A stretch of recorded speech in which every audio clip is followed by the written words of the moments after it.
హైదరాబాద్ ని మనకి నెంబర్ 1 దేశంలో నెంబర్ 1 ఉంచారు. ఇప్పుడు ఈ హైదరాబాద్ నెంబర్ 1 ఉన్నదంటే కేవలం చంద్రబాబు నాయుడు గారు వల్లే. అది ఎవరు ఒప్పుకున్నా ఒప్పుకోపోయినా అదే నిజం. చంద్రబాబు నాయుడు గారికి ఆ కెపాసిటీ ఉన్నది, చేసిన ఎక్స్పీరియన్స్ ఉన్నది కాబట్టి అతను నెగ్గేస్తే ఆంధ్ర రాష్ట్రం అనేది దేశంలో నెంబర్ 1 ఉంటది. మరి ఏ రాష్ట్రం కూడా ఉండదు. చంద్రబాబు నాయుడు గారి అంత అనుభవం ఇంకెవరికి లేదు ప్రస్తుతం ఉన్న సీఎం లో. అలాగే 2019లో టీడీపీకి 23 సీట్లు వచ్చాయి, వైసీపీకి 150 సీట్లు వచ్చాయి. 2024 ఎలా ఉండబోతుంది అనుకుంటున్నారు? ఎలా ఉండబోతుందంటే అప్పుడు కేవలం తెలుగుదేశం ఓడిపోయింది. ఎందుకంటే తెలుగుదేశం జనసేన విడివిడిగా పోటీ చేయడం వల్ల ఓడిపోయారు. అందుకు మించి మరో కారణం లేదు. అదొకటి జగనన్న గారు ఒక ఇంప్లిమెంటేషన్, అతని ప్లానింగ్, చంద్రబాబు నాయుడు చేసిన తప్పులు అవన్నీ బాగా చూపించారు కాబట్టి అప్పుడు అతను నెగ్గారు. ఇప్పుడు నెగ్గే కెపాసిటీ అయితే ఉండదు. ఎందుకంటే లాస్ట్ టైం ఓడిపోవడానికి ప్రధాన కారణం తెలుగుదేశం జనసేన విడివిడిగా పోటీ చేయడం వల్ల ఓడిపోయారు. కానీ ఇప్పుడు ఏదైతే వాళ్ళిద్దరు కలిపి పోటీ చేస్తున్నారో అందువల్ల వాళ్ళిద్దరు ఈజీగా నెగ్గుతారు. కానీ ఈజీగా నెగ్గుతారని నేను చెప్పను, కానీ పోటాపోటీగా దెబ్బ ఉంటుంది. జగన్ పరిపాలన ఏది నచ్చలేదు బ్రో? ఏది నచ్చలేదంటే అభివృద్ధి లేదు. అభివృద్ధి లేదు. మీరు అభివృద్ధి ఉందని చెప్పండి, నేను ఒప్పుకుంటాను జగన్ నెగ్గుతారని. అంటే సంక్షేమ పథకాలు కానీ సంక్షేమ పథకాలు అన్నది ఉన్నది ఒప్పుకుంటాను, కానీ అది ఎప్పటికీ ఉపయోగపడదు. ఇస్తారో తినేస్తారు జనాలు, మళ్ళీ మర్చిపోతారు. అభివృద్ధి ఉంటేనే ప్రతి రేట్లు తగ్గితే ప్రతి ఒక్కటి భవిష్యత్తు బాగుంటది. వృత్తిపరంగా ఆరోగ్యంగా అభివృద్ధి జరిగింది. ఇంగ్లీష్ మీడియం స్కూల్స్ అలాంటివి ఓకే, అతను నాడు నేడు అన్న చేశాడు తప్ప అందులోను టీచింగ్ ఇంప్లిమెంటేషన్ ఏమీ లేదు. వైద్యం అంటే 1000 కోట్లు బకాయిలు ఆరోగ్యశ్రీకి ఇవ్వడం వల్ల గత వారం రోజుల నుండి ఆరోగ్యశ్రీ ఆపి చేశారు. వైనాట్ 175 అంటున్నారు. Why not 175 why he get 175 seats? Why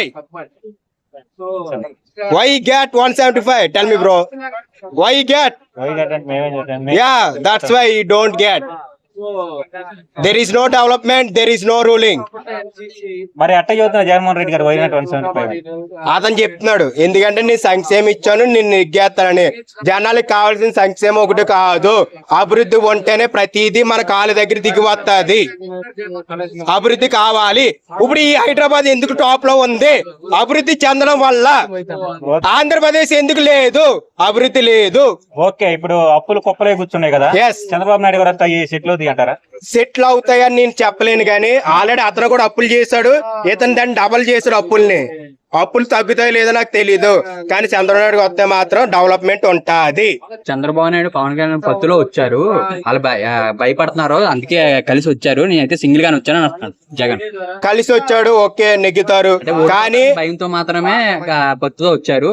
అక్కడ ఓకే భయం ఏం లేదు, కానీ ఓట్లు చీలిపోవడం తప్ప అక్కడ భయం లేదు. ఓట్లు చీలిపోతాయి, తెలుగుదేశం ఓట్లు మాత్రమే చీలిపోతాయి జనసేన వల్ల, అంతకు మించి భయం లేదు. చంద్రబాబు నాయుడు ఉచిత బస్సు ఫెసిలిటీ ఒకటి పోతే, తల్లికి వందనం కింద 15,000 ప్రతి ఎంతమంది బిడ్డలు ఉంటే అంతమంది బిడ్డలకి ఇచ్చి సంక్షేమాన్ని ఇచ్చి మళ్ళీ అభివృద్ధి చేస్తామన్నారు.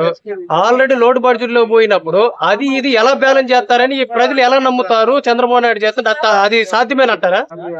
100% సాధ్యమే. ఎట్లా? ఇప్పుడు మీరు ఎక్కడ ఉన్నారు? మీరు అది చెప్పండి, నేను చెప్తాను. హైదరాబాద్ హైదరాబాద్ అభివృద్ధి చేసింది ఎవరు? గుండెల మీద చేసుకొని చెప్పండి. ఓకే, దానికి కాదు, ఇది ఎలా మనం ఏ కోణం ఏదైనా సరే చంద్రబాబు నాయుడు గారిని ఎంత అప్పుల్లో కూర్చేసినా సరే అభివృద్ధి చేయడం అతనితోనే సాధ్యం. ఓకే, ఓవరాల్ గా 24 సీఎం అనుకుంటారు. జనసేన తెలుగుదేశం ప్రభుత్వం కలిసి ఉంది కాబట్టి 2014లో ఏదైతే ఏర్పడిందో ఇప్పుడే అదే ఏర్పడుతుంది.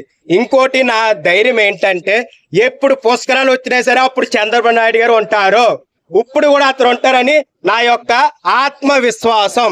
Okay, thanks.